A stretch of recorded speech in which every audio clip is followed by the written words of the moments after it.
मराठवाड़ा आजादी से ही ये इलाका महाराष्ट्र की अनचाही जागीर रहा है। इमारतों स्मारकों से झलकते इतिहास के अलावा मराठवाड़ा को नाज करने लायक चीजें बहुत कम मिली हैं। औरंगाबाद के टूरिस्ट स्पॉट्स सैलानियों को बुलाते हैं। यहाँ आलीशान गाड़ियों से स्कूटर तक सभी वाहन बनते हैं। दवाओं पर रिसर्च होती है, लेकिन उद्योग की बरकत शेष इलाके में दिखाई नहीं देती। मराठवाड़ा को जकड़ते अकाल को देखने हम निकले तो हमारे इर्द गिर्द देसी मुसाफिर कम, विदेशियों की भीड़ ज्यादा थी। ये फोटो खिंचवा कर लौटने वाले थे, लेकिन हमारी तस्वीर अलग ही बनने वाली थी। हजारों सैलानियों की भीड़ से मराठवाड़ा की यही पहचान है, जहां पर औरंगाबाद की बगल में अजंता और एलोरा की गुफाओं तक लोग आते हैं और यहीं से टूरिज्म डॉलर्स महाराष्ट्र में आते हैं। लेकिन आपको अब दिखाएंगे मराठवाड़ा का दूसरा चेहरा।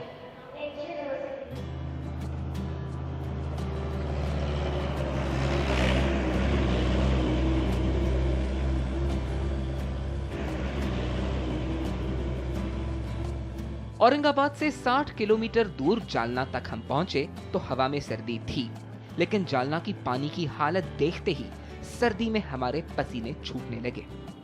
अपनी अमीरी के लिए मराठवाड़ा में सोने का पालना कहलाते जालना में सोना पानी नहीं खरीद सकता। करीब 6 लाख से ज्यादा की आबादी के शहर को पानी मुहैया कराने वाले तालाब की ये हालत है और गर्मियां अभी शुरू भी नहीं हुई हैं। इंसान इस किल्लत पर जैसे तैसे रास्ता निकाल भी ले, लेकिन जानवर इतने खुशनसीब नहीं है। 700 एकड़ पर फैली घाणेवाड़ी झील से जालना को कभी रोज 4 करोड़ लीटर पानी मिलता था। अब इन 700 एकड़ पर दरारें फैली हैं। बचा पानी इन दरारों से या तो जमीन में गायब हो चुका है या धूप में भाप बन चुका है, और बचा पानी तो इंसानों के पीने लायक नहीं। सामने से जानवरों के साथ उनके चरवाहे भी आने लगे। 3000 जानवरों का ये कुनबा जालना में दूध बेचकर अपना पेट पालता है, लेकिन पानी के लिए मारे मारे फिरना अब इनकी मजबूरी है।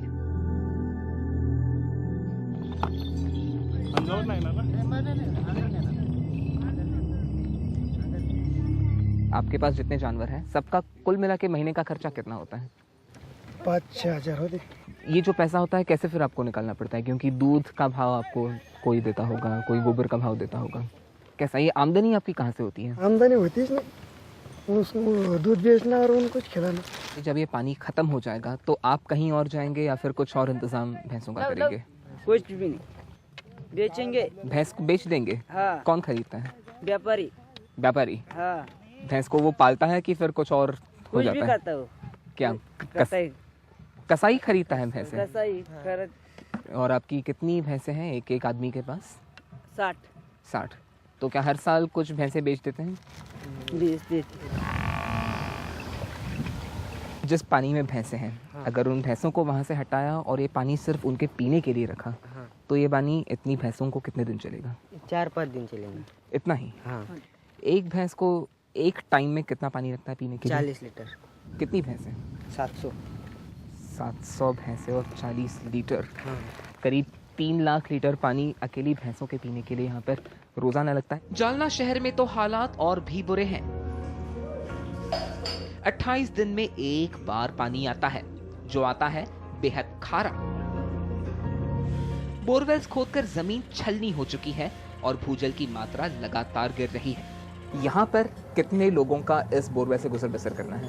इससे लगभग 25 से 27 फैमिलीज जो है। फैमिलीज?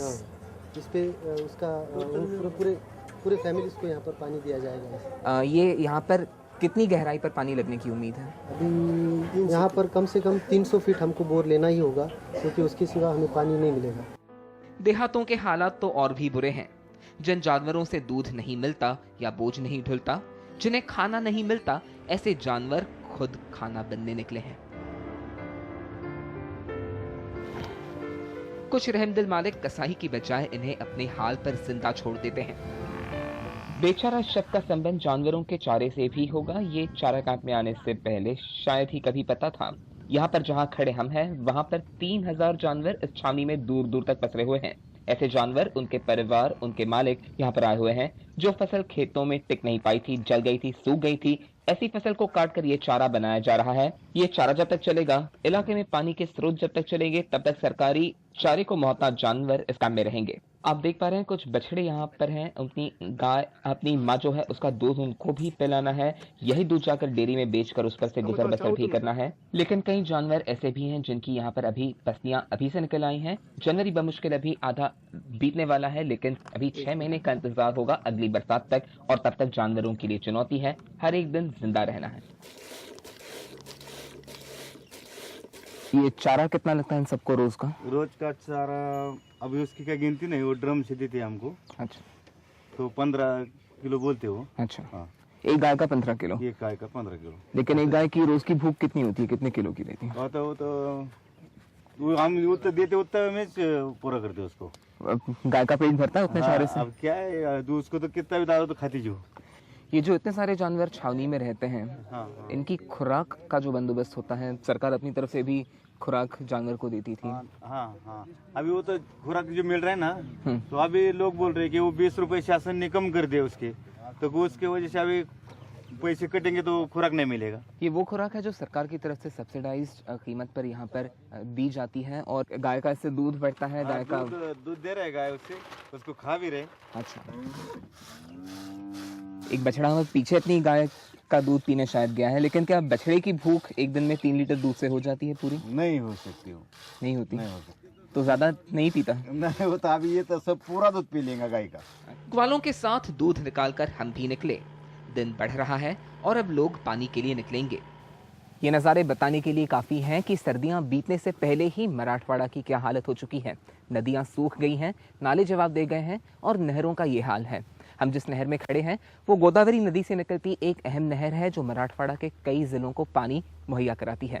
लेकिन यहाँ पर अभी से ही करीब 2900 टैंकर्स घूमने लगे हैं, और इनमें से अकेले 1700 टैंकर्स इसी जालना जिले में हैं।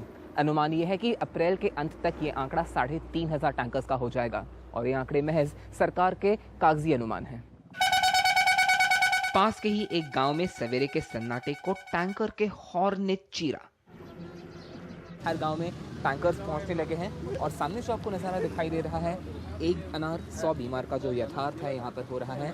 गांव में सवेरे जब टैंकर आता है तो हॉर्न बजाकर लोगों को सूचना देता है कि अब पानी के आवंटन का समय हो चुका है, और लोग ये जो भारी भरकम बैरल्स हैं इनको अपने सरों पर लाद कर यहाँ पर लाकर कतार बनाते हैं। हालांकि पानी तालाब से लाया हुआ है, ये थोड़ा सा मैला है, तो इसका जो सीधा इस्तेमाल है कैसे होता है कुछ गृहिणियों से यहाँ पर जानते हैं। ताई आपसे जानना चाहेंगे, पानी देखने में बहुत मैला लगता है, इसका इस्तेमाल कैसे करते होता है? कपड़े में और फिर वो लेते हैं जब पानी। किसमें? बेचने के लिए आते हैं ना, उनसे लेते हैं पानी। तो रसोई के लिए इस पानी का इस्तेमाल होता है? नहीं, सिर्फ नहाने के लिए और 2 कपड़े धोने। घर में कितने लोग हैं? 5 लोग हैं। हाँ, 5 लोगों 6 लोगों का एक ड्रम में हो जाता है? एक दिन में होता है। रोज मतलब रोज टैंकर आएगा ना तो हो जाएगा। यहाँ पे नहाने धोने के पानी का अलग? 21 रुपए में 1 टंकी लेते हैं। 21 रुपए में? 35 कितना? 200 लीटर पानी होगा? हाँ, 200 लीटर। यहाँ पे पीने का पानी का दाम अलग कितना होता है? 5 रुपए में 1 घंटा। 5 रुपए में 1 घंटा। यहाँ पे आपको बताना चाहेंगे कि जो पानी यहाँ पर आता है उसमें रोज़ाना इस्तेमाल का पानी अलग है, रसोई का पीने योग्य जो पानी है उसका दाम यहाँ पर अलग है। तो इसके जो पैसे इनको चुकाने पड़ते हैं, 10 से 12 लीटर की हंडी के उनको 3 से 4 रुपए, और पीने के पानी का जो साफ़ एक बैरल होता है उसके 200 लीटर के 35 रुपये चुकाने पड़ते हैं। यहाँ के ढाबों पे आपको 5 रुपये का समोसा मिल जाएगा, लेकिन जो 15 रुपये का ऊंचा दाम देकर मिनरल वाटर की 1 लीटर की बोतल होती है वो ढूंढे शायद ना मिले। अब ये भरे हुए भारी भरकम ड्रम कोई उठाए तो कैसे? अब इन ड्रम से कई फेरियों में हंडियां भरकर घर लाई जाएंगी। गांव के इकलौते डॉक्टर उद्धव सोनवणे के घर ऐसी ही जल्दी थी। एक मराठी कहावत है कि जब तक खुद नहीं मरोगे स्वर्ग नहीं दिखेगा, इसलिए आज यहाँ का अनुभव खुद अनुभूत करने आज मैं भी पानी भरने निकल चला हूँ। ताई को मैंने ऑफर किया है कि आज पानी भरने में थोड़ा सा हाथ मैं भी बटाऊंगा। गांव में ये दृश्य वैसे विरले ही दिखता है कि कोई पुरुष हंडा लेकर पानी भरने चला जाए, लेकिन 10 से 12 लीटर का यानी करीब 15 किलो का ये हंडा सर पर लादे इतने कदम कैसे चलना अनुभव होता है, आज करके देखते हैं। वैसे एक हंडा कितना भारी होता है भरने के बाद? नहीं बता सकती। नहीं, लेकिन ऐसे रोज कितने हंडे आपको ले जाने पड़ते हैं घर से बाहर पानी तक? 20 हंडे। तो कितने फेरे होते हैं ऐसे? 20 बार आना जाना। खाली हंडा यहाँ तक लाने में मज़ा आ रहा था, लेकिन अब सही मुश्किल शुरू होगी जब इस हंडे में 12 से 15 लीटर पानी यानी करीब 15 किलो वज़न भरेंगे। इसको पकड़ने का तरीका भी मुझे नहीं आता है, कैसे पकड़ते हैं आई का खांद्यावर घ्यावं लागेल तेव्हा व्यवस्थित छान तसं ओके।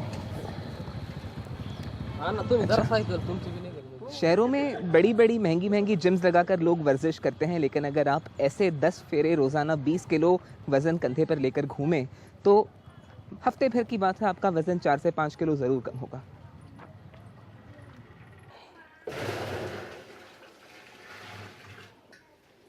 यानी करीब 5 मिनट 200 कदम, इतना करने के बाद घर में जो कुल पानी है उसमें बमुश्किल 10 से 12 लीटर पानी बढ़ता है।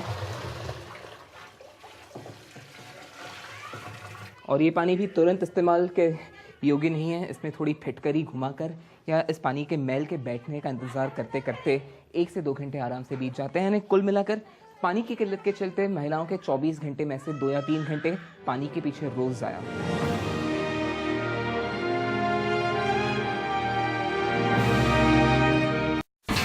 India's #1 news app just got even better.